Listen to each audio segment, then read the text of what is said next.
வணக்கம். நம்ம அந்த பதிவில் அம்பாளோட முக்கியமான ஒரு 10 நாமாக்களை பார்க்குறோம். இது அம்பாளே சொல்லுது. இந்த நாமா யார் சொல்கிறாங்களோ அவங்களுக்கு எல்லா வித சுகங்களும் கிடைக்கும்னு சொல்லி சொல்கிறாங்க. இது ஸ்லோக ரூபத்தில் இருக்குது. மகா மாயா மகா காளி மகாமா ஹரி சுதாத்ரஷா நித்ரா திருஷ்ணா சைகவீரா காலராத்ரி துரத்யா இமானி தவ நாமானி பிரதிபாத்தியானி கர்மபிஹி ஏபி கர்மாணி தே ஞாத்வா யோதிதே சோஸ்னுதே சுகம்.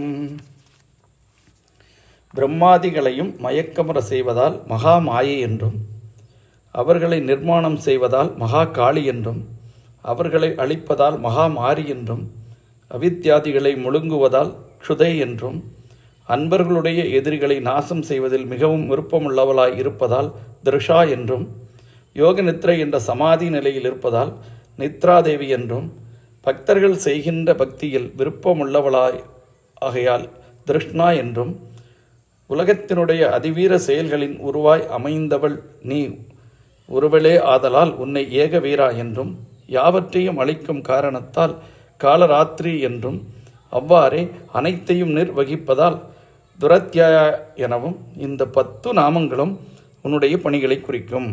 ஸோ இந்த 10 நாமங்களையும் யார் ஒருவன் திரும்ப திரும்ப திரும்ப சொல்கிறானோ அவர்களுக்கு எல்லாவித சுகமும் கிடைக்கும்னு சொல்லி அந்த அம்பாளே நமக்கு சொல்கிறாங்க.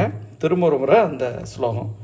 மகா மாயா மகா காளி மகாமா ஹரி சுதாத்ரஷா நித்ரா திருஷ்ணா சைகவீரா காலராத்ரி துரத்யா